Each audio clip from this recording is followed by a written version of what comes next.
Hi, everybody. Welcome back to the MetaStellar YouTube channel for our weekly Free Friday series where we review the top 10 free science fiction and fantasy books on Amazon. Today, we've got the best-selling book on Amazon is about a group of humans who wake up from suspended animation and now have to survive on a strange new planet. But before we get to that, we've got 9 of the books to get through on today's top 10 list. You see, every single Friday, we read the first few chapters of each of those books, and we tell you what we think about them. And today I was helped out by news editor Alex KOROLOV, community members Tim McHugh and Lilibet Dominguez-Torres, and our assistant fiction editor, Terrence Smith. And Terrence is here today with me. Hi, Terrence. Help, I'm being held against my will. All right, so Terrence, as the fiction editor, is helping out with our submission cycle. We've had over 300 submissions so far this month, and we still have, a week and a half left until March 31st? So yeah, just half a month left. Yeah, so if you have... I got 300 stories, over 300, and still half of a month left. Yep, so if you want to help us judge, or if you want to submit a story, keep that in mind. And we're also looking for people to help with this Free Friday, with other book reviews that we do, and with a whole bunch of other stuff on our magazine. Plus, our first anthology is out, so you can buy it. The links are in the description box below. And so if you submit to our publication, there's also a chance for you to make it into our next anthology. We're currently putting together year 2, and the stories that we'll be publishing this spring will go into the 3rd year of the anthology. All right, so let's get to the books. Today's list includes a dragon king that can teleport, an ancient dragon threatening a kingdom, a magic portal to a world of dragons. There's a lot of dragons. And, yes, I'm noticing that. And did the Dragonborn come up with this list? There's a lot of dragon books, but very little romance. And very little sexy times with aliens. In fact, like, there's alien stories on here, but they're about space exploration and stuff like that. So, very cool. I'm very happy with today's list. All right, so let's get started with book number 10, and we're going to count down. So let me make that a little bit bigger so you guys can see it. There you go. Kingdoms at War by Lindsay Buroker. The first of 6 books in the Dragon Gate epic fantasy series. The other books are $5 each, but they're all in Kindle Unlimited. Kindle Unlimited, if you don't know, is where you pay $10 a month and you read all the books that you want. It's like a Netflix for books. I highly recommend it if you buy more than a couple of books a month. It's a great deal. You should also check out Overdrive, the Libby app for local libraries, if you want free books. But Kindle Unlimited has a lot more books in it than libraries do. Libraries tend to carry only the bestsellers. Okay, so Buroker has been on this list before. She's had a couple of books there. And I'm also a big fan of her Six Figure Author podcast. And I've read a lot of her books, and I really love them. So I was looking forward to this one. And I'm the one who read this. And the book starts out from the point of view of a boy working in a busy cantina who watches a strange and heavily armed man who's missing one of his hands fight off a gang of teenage attackers. And there's also a volcano about to erupt. And this guy, the fighter, carries a sword and black powder pistol, which kind of gives you a sense of the level of technology in this world, which reminds me a lot of Lindsay Buroker's other books. So it's very similar kind of a low industrial age kind of setting. Most people have swords, but there is some guns starting to show up. And there's magic here, and the mages live in floating castles in the sky, which is kind of cool. So that's the prologue. Then we get into the first chapter, where our point of view character is Jack Storr, who is a student helping out the archaeology team. And the archaeology team is on this island where the volcano is about to erupt. And the archaeology team is headed up by his mother and they're trying to dig up some kind of mystical artifact before the volcano erupts and they can't get to it. So, and this mystical artifact is a portal to the dragon world. Then a swarm of stone-skinned, rat-faced creatures erupts from the mountain tunnels. They're trying to escape the volcano, and they overrun like the crewmen who are there, and they kill a lot of them. And they're headed down to the archaeology team. And Jack Stork kills as many as he can before he runs out of bullets, then races down the slope to warn the archaeology team and his mother. Then in the next chapter, we switch to the point of view of his mother. She's hurrying to uncover this artifact. Her husband was actually dedicated his life to trying to find it, and he died 5 years ago. So she's carrying out on his mission. And she sees the rat things coming. Her guards abandon them, and the guards run to the barge and start sailing away from the island.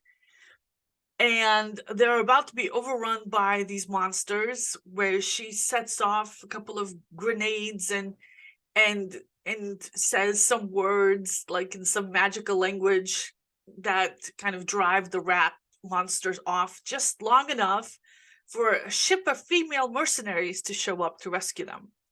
And the local magistrate sent the ship of mercenaries because he doesn't want to see a bunch of foreign archaeologists killed by lava and cause an international incident. So they have like a deal with the local government officials to excavate. But they haven't told the mages in the floating cities. So the mages don't know that they're there. So the mercenaries don't want to take the artifact because it's heavy, but she bribes them with coffee. And just as when you think that they're safe, an even bigger threat appears on the horizon. It's the flying ships with the mages in them. So I love the start of the story. I like both of the main characters. The world feels very revealed and detailed, like all of her books. And I'm looking forward to finishing this book and the series. I mean, I recommend this author, and I recommend all her books, and I'm looking forward to this one, especially because it's in Kindle Unlimited. It's not going to cost me anything to read it. All right, next we have a book that Terrence read, Wraithwood by Alyssa Roat. The first of 3 books in a Wraithwood trilogy urban fantasy series. The other books are $3 to $5 each, but they're all in Kindle Unlimited. So, Terrence, what did you think of this book? You're on mute.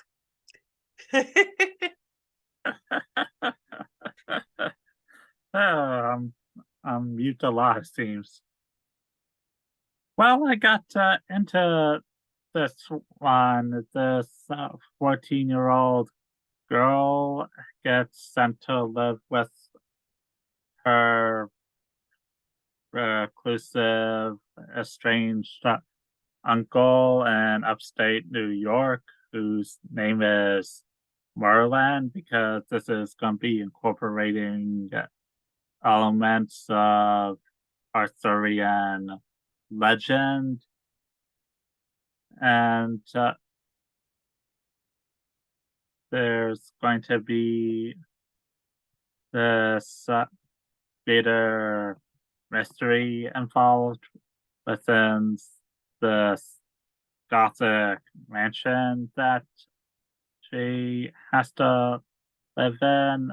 The mansion, the way I look at it, it's kind of reflecting the character of the uncle, and it's its own character as well. It's got these beautiful wrought iron gates in the front, and there's a glass dome with an observatory. And one of the odd things about this house is that they don't go through the front of the house. Everyone's supposed to just go through the back. So the protagonist, who goes by the name of Vanity, is definitely going to go in the front of the house. And I already like the characters. There's this one older woman named Mrs. Winslow, who's kind of a helper around the house, and she's very friendly toward Rennie, who's just uh, coming here for the first time and just trying to uh, get introduced to this strange world and learn more about her family background. And what I really loved about this book, it's how it's really draws you, and I love the description of the mansion. I also really like the details, like the teacups that are look over 100 years old, because since the uncle's name's Verland, then Verland's probably like centuries old by this point. And so, yeah, I'm rambling a lot, but it's a really interesting story. Definitely worth looking into, and if you can find it on independent websites like bookshop.org, then it's definitely worth picking out. And look, it is available on bookshop.org. I'm gonna have to add a link. Yes. I'll add a link to the description box below and to the article. Remind me so I don't forget. Yes. All right, next we have Mission 1 by Samuel Best, reviewed by Tim McHugh. It's the first of 3 books in the Titan Chronicles space exploration series. The other books are $5 each, but the entire series is in Kindle Unlimited. And this is set in the near future. And Tim says that he generally prefers his sci-fi to be in the far future, off in distant space. So he's not really the target audience for this book, but he enjoys books like this from time to time, so he decided to check it out. And the not too distant future, next Sunday AD. So the book starts out on the day that a private rocket ship is about to go to Saturn's largest moon, which is Titan. And the chief engineer and his girlfriend works for Diamond Aerospace, the company that's funding this mission. I guess that's kind of like SpaceX. So he says that the beginning moves at a really slow pace, setting up the mission, introducing us to the characters, but there is a little bit of action that hints to a larger mystery. For example, as Kate, his girlfriend, is driving to work, there's a car accident, and that she's a witness to, and somebody's yelling at her, and 2 guys try to get the guy who's yelling at her, and she can't tell what he's yelling, and the man escapes before Kate can figure out what's going on.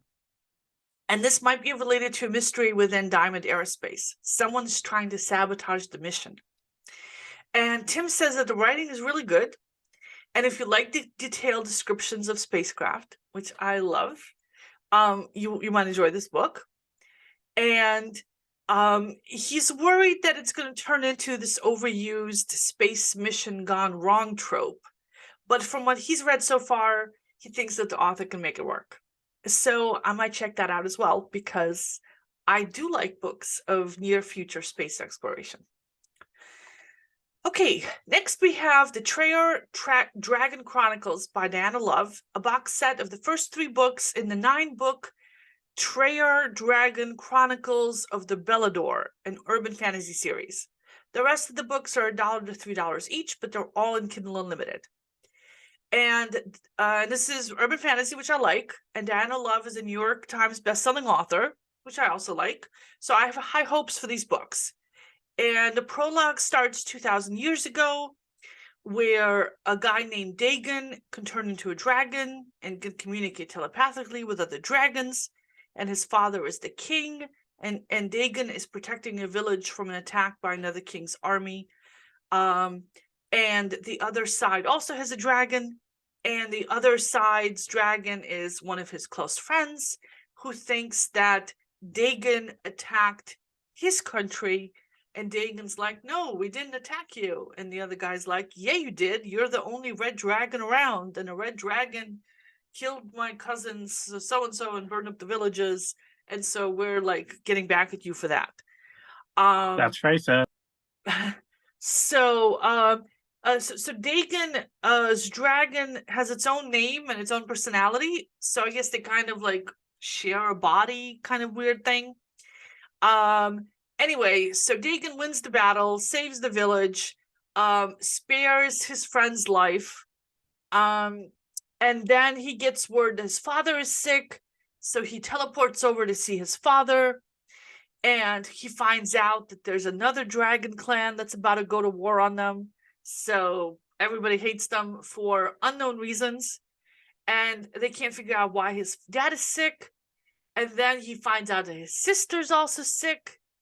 She got sick at the same exact time, and he teleports to see his sister, and it turns out to be a trap, and he was captured by a goddess witch with dark powers, Queen Maybe.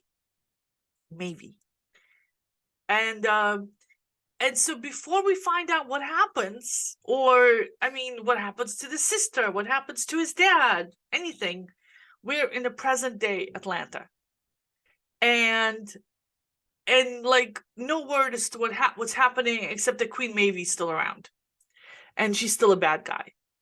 So in Atlanta, Renata Sanchez is a supernatural being helping to protect humanity from other supernatural beings from the bad ones, and there's kind of secret society that's out there, fighting these battles and trying to keep humanity safe. She wants to get married, but her fiance is human, so she needs the Dragon King's permission in order to get married. And who's the Dragon King? Ta-da! It's Dagon. So he got free? He became the Dragon King of Atlanta? What the heck's going on? And then there's a fight, and there's a bunch of people involved, and everybody seems to know each other. And I'm starting to think, maybe I'm coming into the middle of a story here, and there's like a whole bunch of pieces that I'm missing. So I went and investigated, and it seems that this series is a spin-off of a different series called the Bellador series, which is 11 books written by Dianna Love and Cheryl Kenyon. And I know Cheryl Kenyon. She's a great urban fantasy writer. Those other books are $3 to $16 each, and only the last 7 are in Kindle Unlimited. The first 4 are not. So if you've read the other series, definitely pick up these books. It's 3 books for free, and the rest of them are in Kindle Unlimited, so it's a good deal. If you have not read those other series and you don't want to spend the money, then you will have to like power through the first couple of chapters as you catch up to what's going on. All right, next we have number 6 on our list, Legends of Alicia Awakening by Yuri Jean-Baptiste. The first of 3 books in the Alicia Epic Fantasy series. The other books are $5 each, but the entire series is in Kindle Unlimited. So I like epic fantasy, love the cover. I have high hopes for this book. Oh, also there's a cool map right at the beginning, and I love maps. So the book starts out with Raphael. He's walking down into a valley. He's really tired because he's been traveling for miles, and his arms are sore because he was in a battle recently. He's still covered with blood and gore. And he is driven by a mystical force that makes him hunt and kill evil things. And now the same force is making him go to this tiny village up ahead called Eshna, and he's never been to this village before. As he gets closer, he senses a dark presence in the village. And he goes into a tavern to get some food and some tea, and the locals try to hire him because they know what he is. he goes around battling evil. They've got a local evil they want him to battle. And he's like, no, I don't want to battle your evil because the spirit isn't telling me to battle your evil. And he decides to leave the village, which I don't understand. Isn't that the spirit that told him to go to this village to battle an evil?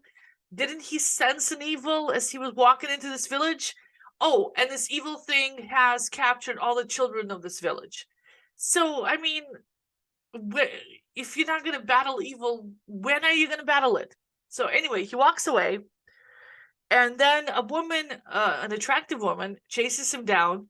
Her daughter was one of those taken, and apparently whatever she says changes the spirit's mind, because whatever spirit is ordering him around is now telling him to go after this evil, which is a local count that's tricked the villagers into virtual slavery. So the book reminds me a little bit of the Witcher saga. So if you're a fan of those books or that video game or that television series, check it out. If you're looking for more reading material, it has that kind of protagonist who's kind of quiet, doesn't say much, and kills a lot of things. That kind of vibe to it. So I kind of like it. You know, that's my kind of thing. So I might stick with it. All right. That's according to your Witcher. Next, we have A Forest of Vanity and Valor by A.P. Beswick. The first of 4 books in the Levanthria dark fantasy horror series. The second book is $1, and the third and fourth book aren't coming out until April and July, but are both available for pre-order. And the second book isn't Kindle Unlimited, so the number 3 and 4 probably will be as well. So Lilibet Dominguez Torres read this one, and she says that this book is set in a fantasy world called Levanthria, and the protagonist is a debt collector, Virio. And we get a little bit of a sense of who he is and the world he lives in and the people he works for in the first 3 chapters. So the book starts out with him looking at an abandoned house that belongs to their target. He's a debt collector for the crown. And so he and his 2 friends want to collect their money, but they've been hiding for 3 hours and not doing anything. And then Virio gets restless and starts complaining. And then a hooded figure enters the house. They kick down the door and come face to face with what seems to be a desperate mage. There's a fight. They knock out the mage. And then we shift to a different point of view, to Jareb, the current ruler of the country. So, or either the ruler, he's either the king, or he's in charge while his father's off at war. And so then we find out that Levanthria is a kingdom where magic has been banished, and mages have been hunted down ever since or forced into slavery. And so that makes it interesting that they just encountered a mage in that house. So Lilibet says that she's a sucker for stories where magic is forbidden. So it's going on her to read list. And she says that she might pick it up, come back and pick it up later. Next, we have The Storm Warden Chronicles by Jessica Gunn, a box set of all 4 books in the Storm Warden Chronicles urban fantasy series. The books are normally $4 each, but are all in Kindle Unlimited. So great deal if you want to get a complete set of books. When I first saw the cover, I thought it was the Weather Warden series by Rachel Kane, which I've read and like a lot, which is also an urban fantasy. But it turns out it's a completely different series by a completely different author, and I don't even know why I brought it up. In fact, even the premise doesn't seem to be too similar. So the books, or at least from what I've read so far, the book starts out with Vera. She's on her way to a poker game. She's running late, despite the fact that she's been planning and plotting about this game for months. In fact, according to her family, she can't do anything right, which is why she's now estranged from them. And as she's hurrying across Boston Commons, the story is set in Boston, she's trying to fix her hair while she's running, and she bumps into a guy, a cute guy. and she drops some magic rock that she was carrying in her pocket. And even though she's running late, she stops to chat with the guy, because I guess he's cute. And he tells her that he just came from the casino, which normally caters to supernatural beings. And so she checks him out a little bit more carefully and notices that he's got scales. And then we get the backstory. So 10 years ago, there was a supernatural invasion and a war, and a meteor strike took out DC. And she's had a falling out with her family, who are like wealthy people and own a company. And she's been working night shifts at the casino for years, serving drinks to vampires and werewolves and fae, even while some of her coworkers have been murdered by these monsters, just as a casual snack. So she's trying to earn enough money to get a new identity, a new life, and leave Boston for good. And so she's waitressing at this big game, and she helps the vampire player win by giving him hints about the cards that another player is holding, because she can see those cards because she's holding the drinks. And in return, he invites her to join the game and gives her some money to play with. And in addition to the chips, she needs to bet something else as well, because the fae and the vampires and the werewolves and stuff aren't just satisfied just to play for money. So she doesn't want to bet her family rock, so she bets her name, because the fae like knowing people's full names, because then they can control them. And she loses the hand, so she has to tell everybody her real name, her full name. So that's kind of a dangerous thing to do. And then on the second hand, she doesn't have anything left to bet, so she bets her magic rock. And that's when they tell her what the big prize is of this game, and it's a dragon's egg.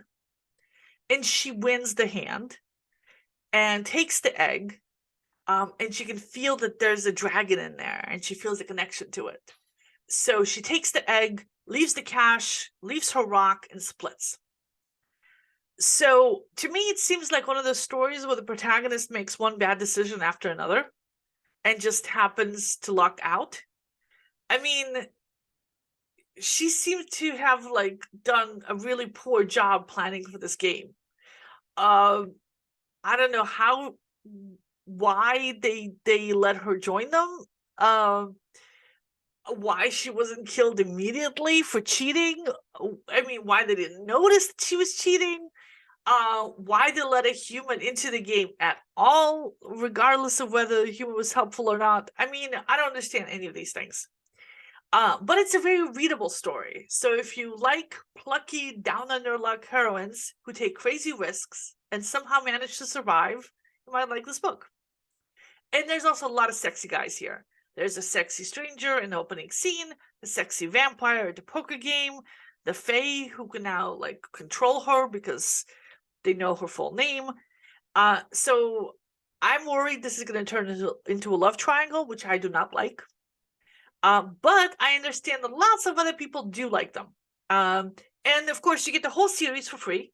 So great deal if you like this kind of thing. Next, we have The Tenets in the Tattoos by Becky James. The first of 4 books in the King's Swordsman fantasy series. The other books are $3 to $4 each, and they're not in Kindle Unlimited. So another fantasy book, another map at the beginning of it. And the protagonist is Thorn, who's a fighter in a King's Special Forces, where his father is a captain. And everybody else has a companion, a soul companion, who's like a best friend, but usually of a different gender. But it's not a romantic thing. It's just like a best friend who's got your back and is always with you. So not quite following it. But Thorn doesn't have a soul companion. And he's traveled all over the kingdom looking for his soul companion. And he's got this weird idea of how wonderful and great she's going to be. And he can't find her anywhere. And a young woman is coming to town, to the city. And so he figures maybe she's going to be his soul companion, because I guess he's met everybody else. And for some reason, everybody else thinks that she's going to be his soul companion because he's kind of old and everyone else has already found theirs. So Yeah, so she shows up and they hate each other. They're like really rude to each other right from the beginning. There's a weird spark when they touch, but other than that, nothing that makes it feel like a soul companion kind of bond. And they're stuck together. He has to train her during arms practice, and she's really bad at it. And then he has to guard her while she's researching in the library, and he doesn't like that. So it feels a lot like a teenage drama kind of book. There's a lot of whining and complaining and social embarrassment and people making fun of each other. And I'm not comfortable with it. It feels like high school. Even though it's not, these people are older than high school. He's in the King Special Forces. He's traveled around. He's, fought people and stuff. And you'd think that he'd be acting a little bit more mature, but no, he's acting like a teenager, a sullen, resentful teenager. And so is everyone else around him. So I am not fond of that genre of book at all. What I do like about this book is that the women are fighters as much as the men are. And I do like the idea of platonic friendships as the basis of this mystical bond. But the social embarrassment and the drama is a little bit too much for me. But if you like social embarrassment and drama, pick it up. Then we have book number 2 in our list, Into the Shadows by Linda Hopkins, the first of 3 books in the Shadowlands fantasy series. The second book is $5, and the third book is currently available for pre-order, and it's coming out in April. This series is not in Kindle Unlimited. Okay, so the protagonist is Lark, who's a princess, and she's about to be claimed by Prince Valiant, so I guess engaged. And then 2 weeks later, they're going to be married. And so they grew up together, and Val is 3 years older than her, and she used to worship him. But then as he grew up, he turns out to be a real creep. He spends all his time in taverns and whorehouses, and she really does not want to marry him, but it's kind of her duty. And there's nobody else she wants to marry better anyway. So she's gonna do her duty and marry him and try to like bring him under control somehow. While he runs the kingdom, she's gonna run him. In theory, that's the way this world works. But at this claiming engagement ceremony, he slaps a pair of magic bracelets on her that won't come off. And magic is forbidden. It's illegal. So he's kind of creepy. And so he's trying to use this to control her somehow. And he's coming off as a real creepy jerk here. And so she tries to find the magic maker who made these bracelets to try to get him off, and fails. Meanwhile, there's a war that might be brewing in this country. So there's threats happening. And her mother is sick and needs some dragonbane, and an ancient threat is back, a dragon who might have created an army of shadow warriors. Lots of dragons this week. So I do find the book very readable. I like Clark. I like her relationships with the people around her. I just wish she was a little bit smarter and didn't get stuck in this situation.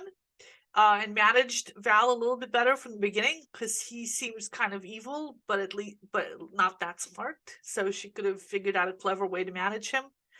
I also like the fact that there's no immediate love interest here. I hate love stories. I hate all the mushy stuff. I would like to see murder and mayhem instead. So I do like the fact that it's not like mushy right from the start. So I might stick with it. All right, and finally, the last book on our list is Displaced by Stephen Drake, and Alex read this one. This is the first of 3 books in the Displaced post-apocalyptic science fiction series. The other books are $3 each, and they're not in Kindle Unlimited. And this is the second time this book has been on our list. We previously reviewed it last May. So this is a sci-fi story about a small group of humans who wake up from suspended animation in a transport pod and now have to survive on a strange new planet. So they're exploring this alien world, and Alex says that he's interested in the planet and in the characters, and some of the people don't get along. And Like Kevin, for example, is an outdoorsy survivalist type who knows how to hunt and fish, but he finds out that the animals on this planet are a lot like Earth's creatures but bigger. And then there's James, who is a politician back on Earth, and he takes charge of the colonists and becomes Kevin's enemy because the two don't get along. So there's some local infighting there. So he liked it. And you might as well. And it's number one book on this list, and it's the second time we've seen it here. So other people like it as well. All right. So that's it for today's top 10 books. And so don't forget, our submission period is on. Buy our anthology. And I want to thank our Patreon supporters. We love you guys. We publish fiction and for free. And we pay our authors thanks to our Patreon funders. Thank you so much. And thank you, Terrence, for joining me today. You didn't get a lot to say today. Maybe you should read more books. Yeah, maybe. All right. I will see you all next Friday, and I hope I'll see you as well, Terrence, because I hate being here by myself. I'm a sociable person. Yeah. All right. Bye, everybody. See you next Happy Friday. St. Patrick's Day. Oh, yeah. Happy St. Patrick's Day to you, too. Oh, and we have a newsletter you can subscribe to so you don't miss any of these stories. And the link to that is going to be in the description box below. Subscribe, or Yeah. I will find you. Oh, and I should make change you that subscribe. link because we have a new newsletter subscription for Mailer because the old one raised their prices. How dare they? Don't they know we're broke? All right. Thanks, everybody. Bye-bye. Bye.